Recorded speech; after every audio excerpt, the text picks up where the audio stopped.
لا حول ولا قوة إلا بالله العلي العظيم حسبنا الله ونعم الوكيل نعم المولى ونعم النصير أعوذ بالله السميع العليم من الشيطان الرجيم بسم الله الرحمن الرحيم الحمد لله رب العالمين والعاقبة للمتقين والجنة للموحدين والنار للكافرين حبيب إله العالمين سيدنا ونبينا وشفيع ذنوبنا مولانا بالقاسم محمد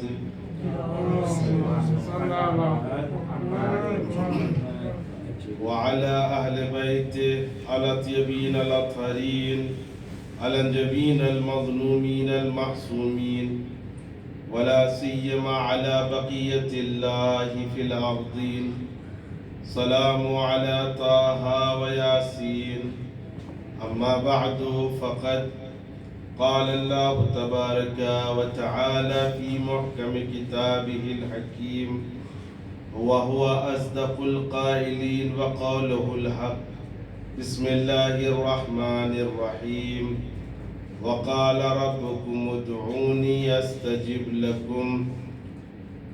عزیز محترم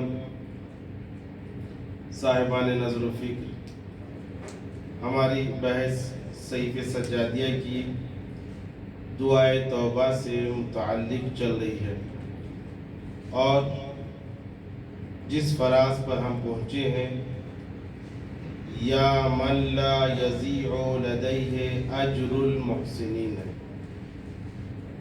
پانچویں فراز ہے کہ جس میں امام سجاد علیہ السلام فرماتے ہیں اے وہ خدا کہ جو احسان کرنے والوں کے احسان کو ضائع نہیں کرتا.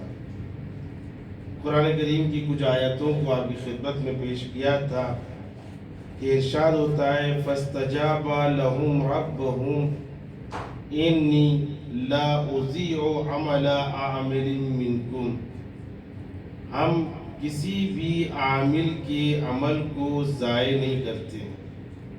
فَاسْتَجَابَ لَهُمْ رَبُّهُمْ، جب کوئی احسان کرنے والا اللہ سے کچھ مانگتا ہے تو ہم اس احسان کرنے والے کی دعا کو قبول کرتے ہیں اور اس کے کسی عمل کو ضائع نہیں کرتے ہیں، چاہے عامل عمل کرنے والا مرد ہو یا عورت ہو. دوسری جگہ پر ارشاد ہوتا ہے وَلَا نَضِيعُ أَجْرَ الْمُحْسِنِينَ، ہم خداوند عالم کہہ رہا ہے ہم محسنین کے اجر کو بھولیں گے نہیں، ضائع نہیں کریں گے، ان کا اجر انہیں مل کر رہے گا. کچھ باتیں اسی خدمت میں آپ کی خدمت میں عرض کیا تھا کہ احسان سے متعلق ایک چیز بھی، ایک واقعہ بھی آپ کی خدمت میں پیش کیا تھا کہ خداوند عالم اتنا کریم ہے کہ وہ اپنے بندوں کے احسان کو ضائع نہیں کرتا ہے. یہاں تک کہ غربت کے دن بھی ہو تو وہ امیری سے بدل دیتا ہے. احسان کے بارے میں بہت سی حدیث آئی اور میری پوری کوشش اس خمسے میں یہی رہی ہے کہ جتنی بھی گفتگو ہو یا کلام خدا سے ہو یا کلام معصومین علیہ السلام سے، اس لیے کہ ہماری کیا اوقات اور ہماری کیا مجال کہ شرح صحیفہ سجادیہ کریں، اس کے اندر محسن کی لفظ استعمال ہوئی ہے تو احسان کی اہمیت کیا ہے. ارشاد ہوتا ہے اکتساب الحسنات من افضل المکاسب، سب سے بہترین بزنس، سب سے بہترین تجارت اگر کوئی ہے، کچھ ہے تو حسنات کو انجام دینا. اس لیے کہ خداوند عالم کہتا ہے، فرماتا ہے کہ تم 1 روپیہ راہ خدا میں دو گے، ہم عشرات 10 گنا بڑھا کر تمہاری خدمت میں پیش کریں گے. اس سے بہترین تجارت کیا ہو سکتی ہے. ارشاد ہوتا ہے رأس الدین اکتساب الحسنات. رأس الدین، دین کی اصل و اساس حسنات کو انجام دینا ہے. یعنی دین کی اصل و اساس میں آپ محسوس کریں کیا ہے. نماز کو کہا رأس الدین، روزے کو کہا ہے رأس الدین. آپ حسنات کو ایسے ہلکے ہاتھوں میں نہیں لے سکتے ہیں. معصومین فرماتے ہیں اہمیت کو سمجھے احسان کرنے کی. رأس الدین اکتساب الحسنات، جتنا حسنات کو تم حاصل کر سکتے ہو کسی کی مدد کے ذریعے کسی بھی طریقے سے، یہ اصل دین ہے.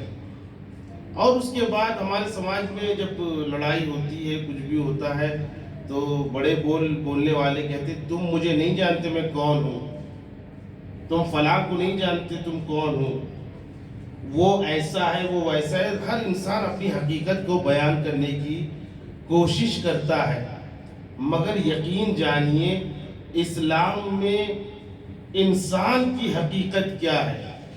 معصوم فرماتے ہیں قدر کل امرئ ما یحسن.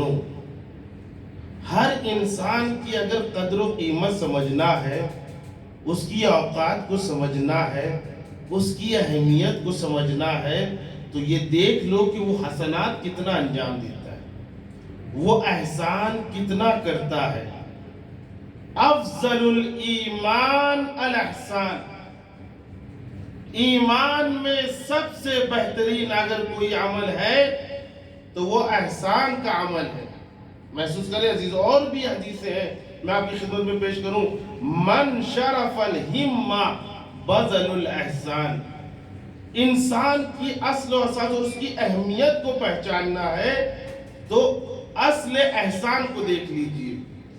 اس کی اہمیت کو پہچاننا، یہ ہم کو ائمہ علیہ السلام بتا رہے ہیں کہ دیکھو کسی کے روب و دبدبے میں مت آنا، کسی کی اہمیت اور اپنے سے خاندان کے روب و دبدبے میں مت آنا. دیکھ لو، اس کی اہمیت کو سمجھنا ہے تو احسان کتنا کرتا ہے تمہیں پتا چل جائے گا. یہ ہے احسان کی قدر و قیمت. لیکن مسئلہ یہ ہے کہ ہر انسان اپنے منفعت کی طرف بھاگتا ہے، اپنے فائدے کی طرف بھاگتا ہے. یہ دیکھتا ہے اس میں میرا فائدہ کتنا ہے. مولانا محمد حسین صورت والے نے بھی بتایا تھا، ایک واقعہ پیش کیا تھا کہ ایک شخص آتا ہے، شاگرد ایک شخص آتا ہے استاد کے پاس اور کسی کی غیبت کرنا چاہتا ہے. تو یہی کہا تھا نا، استاد نے یہ پوچھا کہ بتاؤ میرا فائدہ اس میں کیا ہے. ایک اس میں یہ چیز تھی، میرا فائدہ کیا ہے. اس کا مطلب یہ ہے کہ انسان منفعت چاہتا ہے. انسان کے اندر اگر منفعت طلبی نہ ہو تو کمال تک نہیں پہنچ سکتے، یہ فطری چیز ہے. تو دیکھنا پڑے گا کہ احسان کا فائدہ کیا ہے. ارشاد ہوتا ہے بالاحسان یستعبد الانسان. جب انسان احسان کرتا ہے تو اپنے آپ کو آزاد بندہ سمجھتا ہے. آپ کر کے دیکھیں، آپ کا دل ہلکا ہو جائے گا. کبھی ایسا ہوتا ہے کہ انسان نکلتا ہے بہت فکر میں ہوتا ہے، چلتا ہے، لیکن کسی نے سوال کیا اور یہ خدا کا کرشمہ ہے، یہ خدا کی توفیق ہے کہ ایک دم سے اس کی نگاہ پڑ گئی. کبھی کبھی خداوند عالم اپنے بندوں سے چاہتا ہے کہ کچھ احسان کروا لے. یہ بھی توفیق پروردگار ہے، یہ بھی رزق خدا ہے، اور رزق خدا جسے چاہتا ہے پروردگار عالم دیتا ہے. انسان جب کسی کی مدد کر دیتا ہے نا تو یہ سوچتا ہے کہ اس کا دل ہلکا ہو گیا، اس کو ایک سکون سا محسوس ہوتا ہے. کہ احسان کرو، احسان کے ذریعے انسان اپنے آپ کو آزاد محسوس کرتا ہے. بالاحسان تملک القلوب. انسان احسان کے ذریعے لوگوں کے دل پر قبضہ کر لیتا ہے. آپ دیکھیں اہل بیت علیہ السلام کے پاس کچھ نہیں تھا، 3 دن روزہ رکھا گیا تھا، مگر تینوں دن کوئی فقیر آتا ہے، کوئی مسکین آتا ہے، کوئی اسیر آتا ہے اور کہتا ہے اس کو ہم دیں گے، اس کو ہم دیں گے، اس کو ہم دیں گے. نتیجہ کیا نکلا عزیزوں؟ پوری کائنات میں دل میں چاہے لوگ بغض چھپا لے، مگر رسول کی حدیث جب آتی ہے تو جھوم جھوم کے اہل بیت کی تعریف کرنا پڑتی ہے. وجہ کیا ہے؟ احسان پر احسان کر رہے ہیں. ارشاد ہوتا ہے من کسرا احسانو کسرا خدمہ و اعوانو، جو انسان زیادہ احسان کرتا ہے، جو انسان بہت احسان کرتا ہے، کسرا خدمہ، تو اس کی خدمت گزار، اس کے ساتھ رہنے والے، اس کے دوست، اس کے یار زیادہ ہوتے ہیں. اور صرف دوست یا نہیں، وہ اعوانا، اور مدد کرنے والے بھی بڑھ جاتے ہیں. اگر ایسے انسان کے ساتھ کوئی مشکل کام پڑتا ہے تو لوگ آگے بڑھتے ہیں اور اس کی مدد کرتے ہیں. تو عزیزو، یہ ہے احسان کا فائدہ.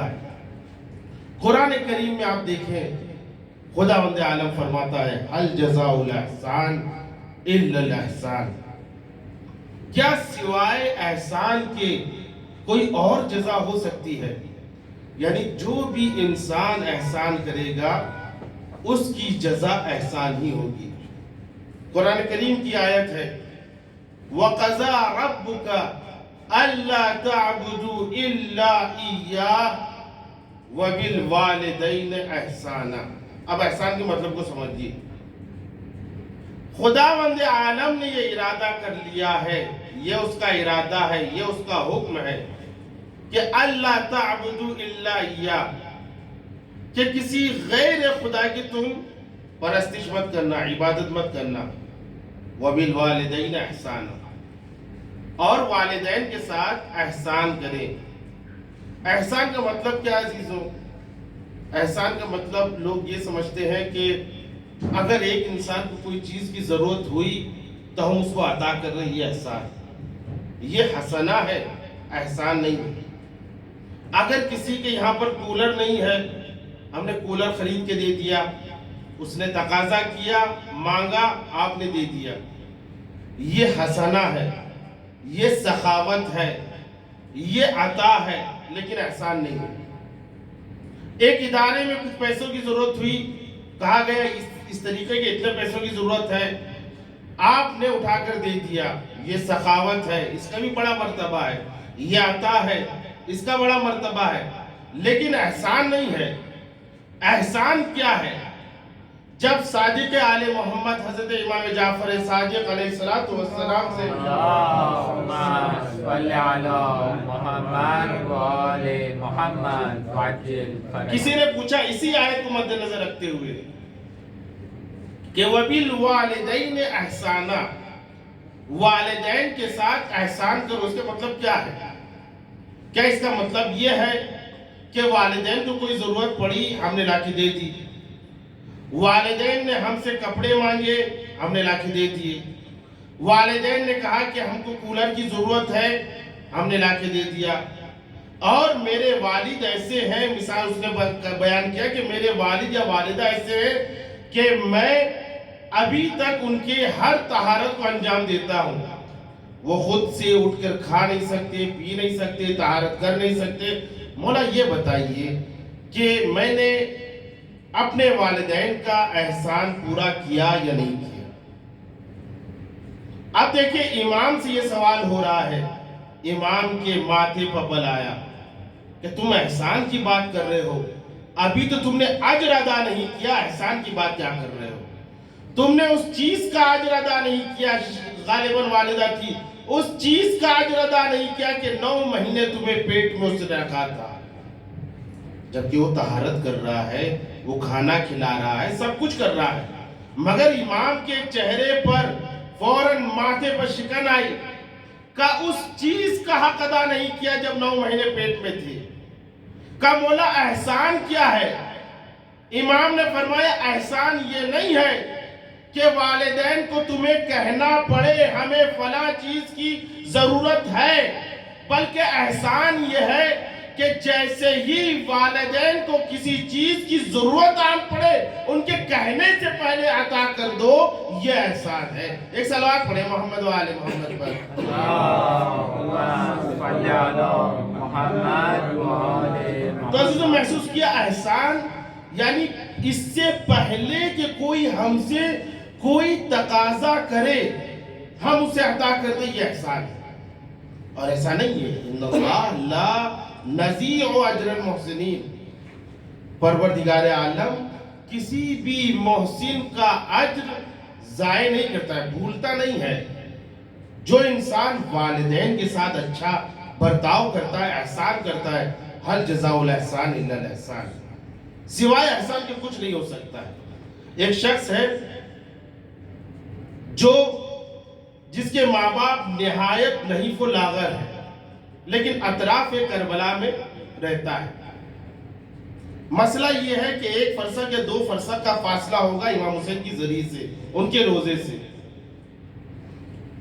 مسئلہ یہ ہے کہ اب جب بھی شب جمعہ آتی ہے تو شب جمعہ میں ایک صلوات پڑھیں محمد و آل محمد پر۔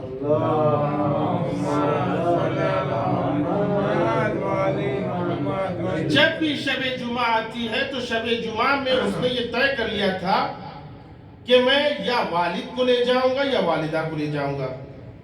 1 ہفتہ والدہ جاتی تھی، 1 ہفتہ والد جاتے تھے۔ اس کے پاس ایک خچر تھا جسے ایک ہی انسان کا بوجھ اٹھا سکتا تھا۔ اب وہ والد کو بٹھاتا تھا، زیارت کرواتا تھا، 1 ہفتے والدہ کو بٹھاتا تھا، زیارت کرواتا تھا۔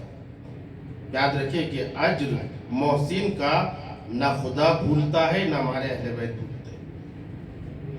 اب 1 ہفتہ ایسا آیا کہ جس میں والد کا نمبر تھا کہ وہ کربلا جائے، لیکن والدہ نے کہا کہ بیٹا آج میرا دل بہت امام حسین کی زیارت کے لیے تڑپ رہا ہے، اے بیٹا تم مجھے ساتھ میں لے کر چلو۔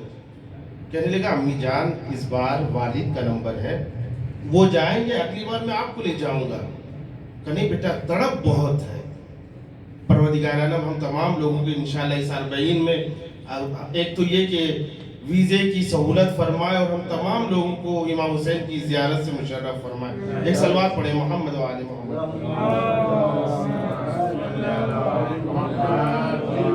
کا بیٹا تڑپ بہت ہے، اور یہ بھی عجیب و غریب ہے، امام حسین سے محبت کا عجیب و غریب کرشمہ ہے کہ جب تک انسان زیارت نہیں کرتا ہے تب تک وہ تڑپ باقی رہتی ہے، لیکن عجیب و غریب بات یہ ہے کہ جب زیارت کر لیتا ہے تو تڑپ اور بڑھ جاتی ہے۔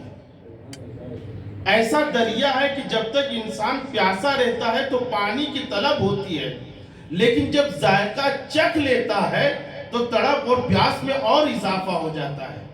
محسوس کریں عزیز، جنہوں نے زیارت کو بہتر جانتے ہیں۔ یہاں پر والدہ نے کہا مجھے تڑپ محسوس ہو رہی میں جاؤں گی۔ بیٹے نے کہا اچھا ایسا ہے تو چلیے۔ والد کو خچر پہ بٹھایا، نمبر ان کا تھا، والدہ کو دوش پر بٹھایا اور کربلا کی طرف چلے۔ تھوڑی دیر ہوئی، جس طریقے سے پہنچتا تھا اس میں فاصلہ ہوا، تھک جاتا تھا بیٹھ جاتا تھا، تھک جاتا تھا بیٹھ جاتا تھا، یہاں تک کہ اب وہ حرم میں داخل ہوتا ہے۔ حرم میں داخل ہونے سے پہلے ایک عالم دین ہے جو اس کو بار بار دیکھ رہا ہے۔ ایک مرتبہ اس شخص نے پوچھا تو مجھے بار بار کیوں دیکھ رہے ہو، کہ تم مجھے جانتے ہو میں کون ہوں؟ کہا کون ہے؟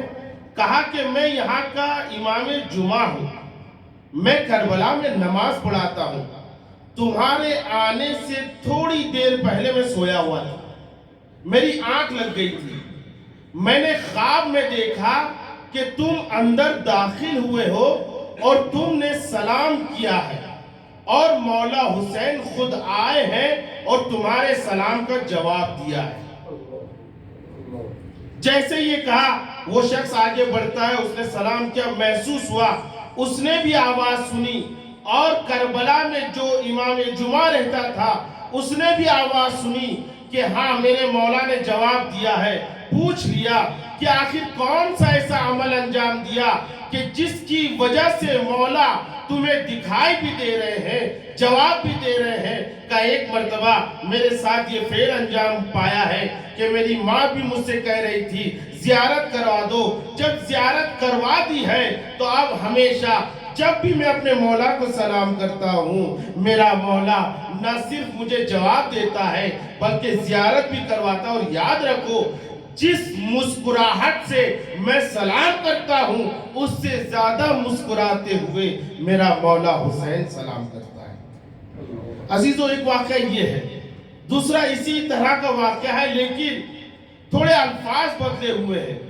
وہ جوان ایسا ہے کہ جس کو امام زمانہ کی ہمیشہ دعا کرتا ہے کہ میرے مولا کی مجھے زیارت ہو جائے, میرے مولا کی مجھے زیارت ہو جائے.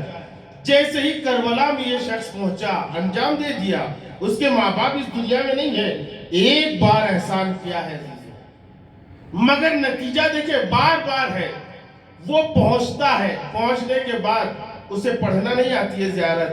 ایک جوان سے کہا کہ ذرا زیارت پڑھ سکتے ہو. اس شخص نے زیارت پڑھنا شروع کی. آپ سب پڑھتے ہیں, جب زیارت پڑھتے ہیں رسول اسلام سے لے کر امام علی کے بعد جناب فاطمہ زہرا, اس کے بعد امام حسن حسین, یہاں تک کہ امام زمانہ کا نام آتا ہے. وہ شخص زیارت پڑھ رہا ہے. جیسے ہی ہمارے 11ویں امام حسن عسکری تک پہنچا, اس جوان نے کہا کم سے کم تم اپنے امام زمانہ کو تو جانتے ہو نا؟ کہا میں جانتا ہوں. کہا ان کو سلام کرو. اس نے کہا السلام علیکہ یا امام زماننا. جیسے ہی سلام کیا اس جوان نے پلٹ کر کہا وعلیک السلام وعلیک السلام. اے میرے بھائی, اے میرے دوست, اے میرے چاہنے والے, اے میرے محب, تم پر میرا سلام ہو. محسوس کریں جو بھی اپنے ماں باپ پر احسان کرتا ہے اسے حسین سلام کا جواب دیتے ہیں, کبھی امام زمانہ جواب دیتے ہیں. ایک صلوات پڑھے محمد و آل محمد پر.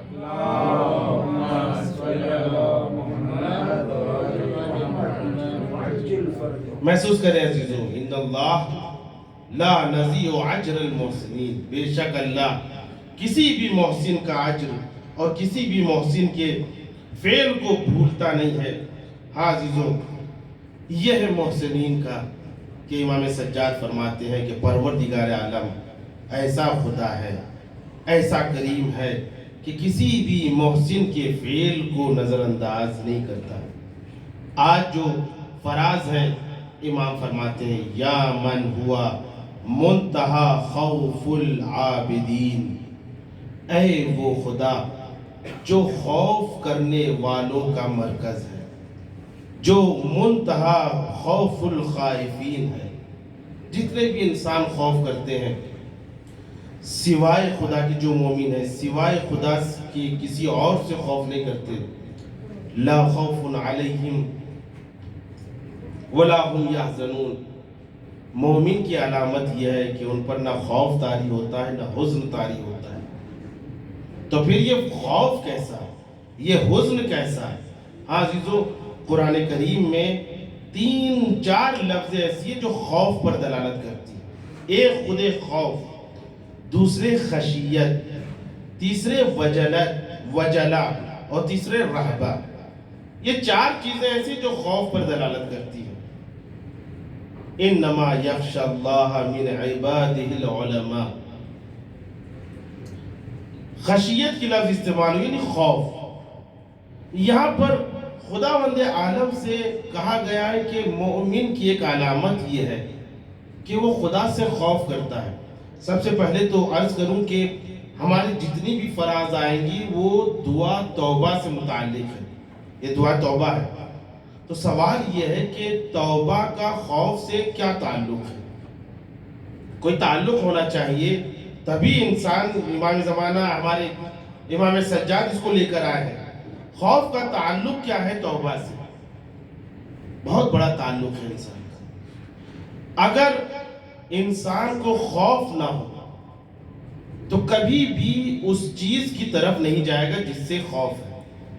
مثال کے طور پر سب سے پہلے تو سوال یہ ہوتا ہے کہ خدا کیا ایسی چیز ہے کہ جس سے ڈرنا چاہیے؟ کیا خدا لکڑی لے کے کھڑا ہوا ہے, یا خدا کا چہرہ اتنا معاذ اللہ بھیانک ہے کہ وہ جسم نہیں رکھتا ہے؟ تو یہ خوف کیسا ہے؟ یہ خوف امیدانہ خوف ہے. مثال عرض کروں کہ ایک انسان, ایک شاگرد, ایک اسٹوڈنٹ, اچھا شاگرد, اچھا پڑھتا ہے اور اس کا معلم اس سے بہت مانوس ہے.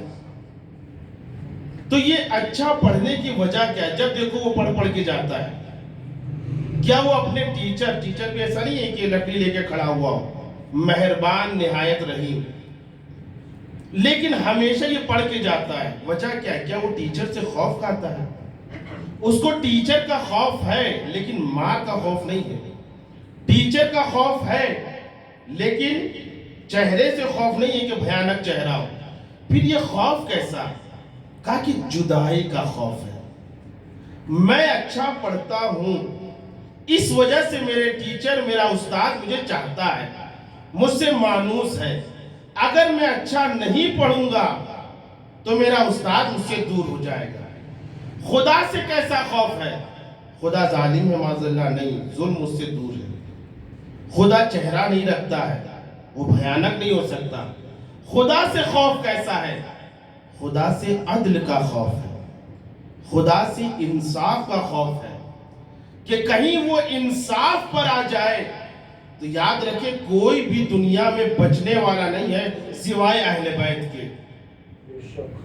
اور جب فضل پر آ جائے تو کوئی بھی ایسا نہیں ہے جو جنت میں نہ جا سکے. ایک شخص ہے جو ہمیشہ دعائے قنوت میں کہتا ہے کہ پروردگار عالم تو فضل سے کام لے، عدل سے کام نہ لے. ہماری دعا یہی ہوتی ہے کہ پروردگار عالم تو فضل سے کام لے، عدل سے کام نہ لینا، اس لیے کہ تیرا فضل اگر ہوا تو میں جہنم میں جانے والا نہیں ہوں. رب عاملنا بفضلک ولا تعاملنا بعدلک. پروردگار عالم تو جب مدد کرے، جب قضاوت پر آئے تو فضل سے کام لینا، عدل سے کام نہ لینا. لیکن ایک عالم ہے جس کو الٹا کر کے پڑھتا ہے، نہایت متقی، پرہیزگار، اور کوئی امر مباح بھی انجام نہیں پایا ہے، لیکن وہ کہتے ہیں رب عاملنا بعدلک ولا تعاملنا بفضلک. پروردگار تو عدل ہی سے کام لینا، فضل سے کام نہ لینا. اب یہ عالم دین خواب سوتا ہے اور خواب میں دیکھتا ہے کہ اسے دبا دبا کے جہنم کی طرف لے جایا جا رہا ہے. اب اس نے پوچھا کہ بھائی یہ کیا، میں نے دنیا میں ایسے کام انجام نہیں دیے تھے کہ جس کی وجہ سے مجھے جہنم میں دبا دبا کے لے جایا جائے. کا مسئلہ یہ ہے کہ تم نے کہا تھا کہ عدل سے کام لو، فضل سے کام لو. خدا عدل سے کام لے رہا ہے. کہ میں نے کیا کیا تھا؟ کہ بچپن میں ایک مکھی کو تم نے دبا دبا کے پانی کی طرف لے گئی، یہ الگ بات ہے کہ تم نے چھوڑ دیا تھا. اسی مکھی کو جو تم نے دبا دبا کے لے گئے، تمہیں بھی جہنم میں دبا دبا کے لے جائیں گے. بھلے سے قریب آئے گا تو چھوڑ دیں گے. محسوس کریں عزیزوں، اسی لیے کہا گیا کہ اگر خدا فضل سے کام لے گا تو کوئی بھی جہنم میں جانے والا نہیں ہے. عدل سے کام لے رہا ہے تو پھر کوئی بچنے والا نہیں ہے. خدا کتنا کریم ہے، خدا اتنا کریم ہے کہ اپنے ماں باپ کو دیکھ لیتا ہے. انسان، ایک بچہ محبت آمیز نگاہوں سے دیکھ لیتا ہے، نہیں معلوم کتنے گناہ معاف ہو جاتے ہیں. اگر تھوڑی سے ایک مومن کو کھجلی آ جاتی ہے اور کھجلا دیتا ہے، نہیں معلوم کتنے گناہ معاف ہو جاتے ہیں. آپ نے زیارت کے لیے صرف ارادہ کیا ہے کہ مجھے حرم جانا ہے، فرشتے لکھنے لگے کہ ہاں اس کے حسنات اب لکھنے لگو. زمین پہ قدم رکھتے ہیں، حرم کی طرف جاتے ہیں، ذرے ذرے پر آپ کا ثواب لکھا جاتا ہے. محسوس کریں، آیت اللہ بہجت فرماتے ہیں اللہ تو اتنا کریم ہے کہ قدم قدم پر، سوچ سوچ پر، دیکھنے دیکھنے پر ثواب دے رہا ہے. یہ اللہ کا فضل ہے. مگر اس کے باوجود اگر انسان کے جہنم میں جا رہا ہے تو اس کے فضل میں کمی نہیں ہے، انسان کی شقاوت میں کمی ہے. انسان کی شقاوت زیادہ ہے کہ وہ جہنم میں جائے گا. تو محسوس کریں، خداوند عالم ایسی چیز نہیں کہ جس سے خوف ہو. خدا کے انصاف سے انسان ڈرتا ہے. اگر یہ خوف ہوگا تو انسان گناہوں سے بچے گا. اگر یہ خوف نہیں ہوگا تو انسان گناہ پہ گناہ کرتا جائے گا. 3 طرح کا خوف ہوتا ہے. ایک بہت کمزور سا خوف. یہاں پر قیامت کی باتیں ہو رہی ہے کہ قیامت میں کیا ہوگا. یوم یفر المرء من امہ واخیہ، ایک دوسرے سے بھاگ رہے ہوں گے. وصاحبتہ وبنی، ہر کوئی فرار کر رہا ہوگا، کہیں اعمال ہم سے نہ لے لے، ہم سے نہ لے لے، نفسا نفسی کا عالم ہوگا۔ اب اس کے بعد منادی ندا دے گا کہ آؤ اپنے اعمال دیکھ لو۔ یہ چیزیں جب بیان ہوتی ہیں تو کچھ دیر کے لیے خوف محسوس ہوتا ہے کہ قیامت میں سب دیکھ رہے ہوں گے میرے اعمال کیسے انجام دیے، میں اکیلے میں گناہ کر رہا تھا، قیامت میں سب دیکھیں گے، تو انسان کو کچھ دیر کے لیے خوف ہوتا ہے۔ لیکن جیسے ہی باہر نکلے یہ خوف ختم۔ یہ ہے کمزور خوف۔ ایک ہوتا ہے نہیں، انسان کو جب خوف آتا ہے تو وہ اچھے اعمال کی طرف جاتا ہے، نہیں مجھے اپنے اعمال کو سدھارنا ہے، رمضان کی آخری راتیں ہیں، مجھے اپنے اعمال میں برکتیں پیدا کرنا ہے، اپنی توفیقات میں برکتیں پیدا کرنا ہے۔ یہ انسان کا خوف جب سنا، اس کے بعد اعمال کی طرف بڑھا۔ یہ کون سا خوف ہے؟ خوف معتدل۔ لیکن ایک خوف ایسا ہے جو افراطی ہے۔ جیسے ہی قیامت کے بارے میں سنا، خدا کے عدل کے بارے میں سنا، ایک دم مایوس ہو جاتا ہے کہ اب تو میں بچنے والا نہیں ہوں۔ یہ افراطی خوف ہے۔ ہمیں اللہ سے کون سا خوف ہونا چاہیے؟ ہمیں اللہ سے معتدل خوف ہونا چاہیے۔ اس کی مثال لوگوں نے ایسے پیش کی کہ اگر ہم کسی جانور پہ بیٹھے ہوئے ہیں تو اس کو ضرب دیتے تاکہ وہ آگے چلے، اگر بہت دھیرے ماریں گے تو وہ آگے بڑھنے والا نہیں، وہ بس دھیرے اپنی چال جیسے چلا ویسے چلے گا۔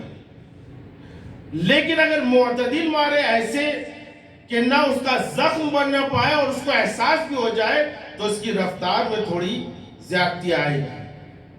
لیکن اگر بہت تیز مار دیا، چند قدموں کے بعد وہ گر جائے گا۔ تو کہا کہ خوف کون سا ہونا چاہیے؟ خوف معتدل ہونا چاہیے کہ انسان کو اللہ سے امید بھی ہو اور امید کے ساتھ بخشش کی بھی امید ہو اور ساتھ میں اعمال بھی انجام دے۔ صلوات پڑھیں محمد و آل محمد۔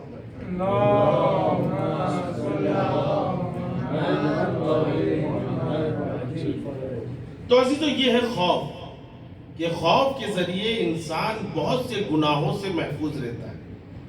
اگر انسان کو یہ خوف نہ ہوتا، ابھی آج سے کچھ مہینے پہلے بیماری کا خوف نہ ہوتا تو کبھی وہ ماسک نہ لگاتا، بیماری کا خوف نہ ہوتا تو کبھی وہ لوگوں کے درمیان مجمع میں ہمیشہ جاتا۔ یہ خوف ہے جو اسے روکے ہوئے۔ انسان کو اللہ کے انصاف سے خوف ہوگا تو وہ انسان گناہ نہیں کرے گا، وہ رکا رہے گا۔ جیسا کہ ابی بصیر امام جعفر صادق علیہ السلام سے نقل کرتے ہیں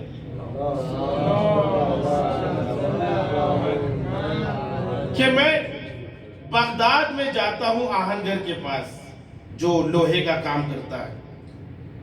جب میں وہاں پر پہنچا تو ایک شخص کو دیکھا کہ لوہے کا کام کر رہا ہے۔ لوہے کا کام جب پگھلانا ہوتا ہے تو آگ میں بھٹی میں پگھلایا جاتا ہے۔ میں چاروں طرف نگاہ کر رہا ہوں۔ میں نے عرض کیا تھا کہ عرفان عارف اپنے عرفان کی بات ڈھونڈ لیتا ہے۔ چاروں طرف دیکھتا ہوں۔ ابھی بصیر کوئی معمولی راوی نہیں ہے، نہایت معتبر ہے، اور ان 5 لوگوں میں ہے کہ جن کی روایت اگر آ جائے تو زیادہ تحقیق بھی نہیں ہوتی۔ فرماتے ہیں کہ میں چاروں طرف دیکھا، اس میں ایک آہنگر، ایک لوہار کو میں نے دیکھا کہ جو کچھ بنا رہا ہے، اور یہ بھی دیکھا کہ آگ میں ہاتھ ڈالتا اور تمام چیزیں نکال لیتا ہے، مگر اس کا ہاتھ نہیں جل رہا ہے۔ ابو بصیر قریب گئے۔ قریب جانے کے بعد انہوں نے کہا کیا تم ولی خدا ہو؟ کیا تم صحابی خاص ہو؟ کیا تم نے ایسا کون سا کام انجام دیا، فعل انجام دیا کہ جس کی وجہ سے تمہارا ہاتھ نہیں جل رہا ہے؟ کہا کہ نہ میں کوئی ولی خدا ہوں، نہ کوئی صحابی ہوں، میں تو بس یہ معمولی سا کام انجام دیتا ہوں، لیکن میرے دل میں خوف خدا ہے۔ ایسا خوف آیا کہ جس کے بعد کسی نے مجھے دعا دی اور اس کے بعد میرا ہاتھ نہیں جلا۔ کب واقعہ کیا ہے بیان کروں؟ اس نے بیان کرنا شروع کیا کہ میں فلاں جزیرے پر تھا اور ایک کشتی تھی کہ جو طوفان میں گر گئی، اور کرتے کرتے وہ کچھ لوگ ادھر آتے ہیں اور وہ بھی مر جاتے، بس ایک خاتون بچتی۔ اس کشتی میں صرف ایک خاتون بچتی ہے. وہ کشتی آتی ہے یہاں پر اور اس کے بعد میں نے اس سے نام پوچھا, اس کا پتہ پوچھا اور اسے اس کے گھر تک پہنچا دیا. اس کی نیت بدلی تھی لیکن گھر پہنچا دیا. اب یہ لوہار کا پھر سے کام انجام دینے لگا. چند دنوں کے بعد وہ خاتون آتی ہے, کہنے لگی کہ تم نے مجھے فلاں مقام پر بچایا تھا. کہا میرا فرض تھا, میں نے بچایا. کہ تم جانتے ہو میرے 2 یتیم بچے ہیں, 2 یتیم بچے ہیں اور آج کے دن انہوں نے کھانا نہیں کھایا, کچھ میری مدد کر دو. اب جیسے ہی کہا کہ یتیم بچے, اس کا شوہر نہیں ہے, اب جو خواہش دبی ہوئی تھی وہ خواہش ابھری. اس نے کہا کہ میں تمہاری خواہش کو پورا کر دوں گا, جو تم چاہتی ہو دے دوں گا, لیکن مجھے بھی کچھ چاہیے. اب اس کی نیت کو اس نے بھاپ دیا کہ تمہیں کیا چاہیے, میں سمجھ گئی. وہ ڈرتی ہوئی واپس چلی گئی. دوسرے دن پھر روتے ہوئے آئی کہ تم ایسے لگ رہے کہ میری مدد کرو گے, میری مدد کر دو. کہا نہیں, میں اپنی بات پر اٹل ہوں, میں تم میری خواہش کو پورا کر دو, میں تمہاری خواہش کو پورا کر دوں گی. جیسے ہی یہ کہا پھر سے وہ خاتون چلی گئی. تیسرے دن روتے ہوئے آئی, نہایت نہیں فلاغر ہے, 3 دن سے کھانا پیا نہیں. کہنے لگی اب میرے بچے 3 دن سے نہیں کھائے, کچھ سبیل کر دو. اب اس کے بعد کہا میں اپنی خواہش اپنی بات پر اٹل ہوں. کہا تم بھیج تو دو کھانا, اس کے بعد دیکھتے ہیں. کھانا پہنچا دیا گیا. اب اس کے بعد اس خاتون نے کہا کہ میں تمہارے ساتھ چلوں گی, لیکن میری شرط یہ ہے کہ تم مجھے ایسے جگہ پر لے جاؤ کہ جہاں پر کوئی دیکھنے والا نہ ہو, کوئی دیکھنے والا نہ ہو. اس شخص نے کہا میرا بہت بڑا گھر ہے, دروازے کے اندر دروازہ اور کمروں کے اندر کمرہ ہے, کوئی تمہیں نہیں دیکھ پائے گا. اب وہ وہاں پر پہنچتی ہے. کہا یہ جگہ ہے, کہاں یہ جگہ ہے. اب وہ فوراً ڈرتے ہوئے کانپنے لگی. تم کیسے مجھے چھو سکتے ہو, کیسے خیانت کر سکتے ہو. کہا تم نے شرط رکھی تھی کوئی نہ ہو.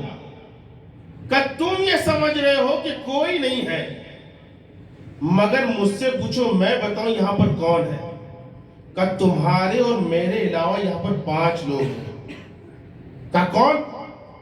کہا سب سے پہلے خدا, علم یعلم بان اللہ یرا, کیا تم نہیں جانتے کہ اللہ ہر جگہ پر دیکھ رہا ہے. سب سے پہلے دیکھنے والا خدا ہے. کہا اور کیا میرے 2 فرشتے جو میرے اعمال لکھتے ہیں, تیرے 2 فرشتے جو تیرے اعمال لکھتے ہیں, تو مجھے ایسے مقام پر لایا کہاں کہ جہاں پر کوئی نہ دیکھ رہا ہو, 5 لوگ کم سے کم دیکھ رہے ہیں. یہ کہنے کے بعد وہ کانپتی ہے, تھر تھراتی ہے اور کہتی ہے کہ اللہ نے مجھے کچھ عطا نہیں کیا, تب بھی میں اللہ سے خوف کھاتی ہوں. سوچ تجھے تو اللہ نے سب کچھ دیا, تجھے خوف نہیں آتا ہے. بس یہ کہنا تھا کہ اس کے اندر خوف طاری ہو گیا کہ یہ بات تو صحیح کہہ رہی ہے کہ اللہ نے اسے کچھ نہ نوازا, وہ اتنا ڈرتی ہے اور قیامت میں خدا مجھ سے کتنا حساب لے گا. بس ایک جملہ عزیزو یاد رکھے, کبھی کبھی انسان کی عمر گزر جاتی ہے, وہ توبہ نہیں کر پاتا. کبھی کبھی انسان عبادتوں میں گزار لیتا ہے, وہ توبہ نہیں کرتا. مگر ایک امید, ایک خواہش, ایک ٹھوکر کافی ہوتی ہے کسی گنہگار کو حر سے حر بننے کے لیے. ایک چیز کافی ہوتی ہے, بس یہ سوچنا تھا اور یہ سننا تھا. فوراً ڈرتے ہوئے وہ پیچھے ہٹا اور کہا کہ تو آزاد ہے اور میں تجھ سے معذرت طلب کرتا ہوں. بس یہ کہنا تھا. اس خاتون نے اللہ سے دعا کی, پروردگار عالم, جس طرح اس نے اپنی شہوات کی حرارت کو اور آگ کو بجھایا ہے, اب تجھ سے توبہ کر کے پروردگار عالم تیری آگ اس پر حرام کر دے.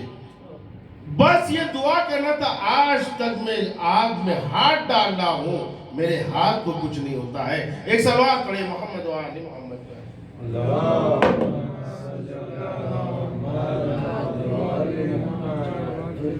غور کریں عزیزوں, یہاں پر اہل بیت علیہم السلام ہیں جو قدم قدم پر ہماری ہدایت کرتے ہیں. علی ہمانی صاحب نے بیان کیا تھا کہ ہمارے یہاں پر بہت سے واقعات ہیں اور بہت سے قرآن میں واقعات ہیں. اس کی وجہ کیا ہے؟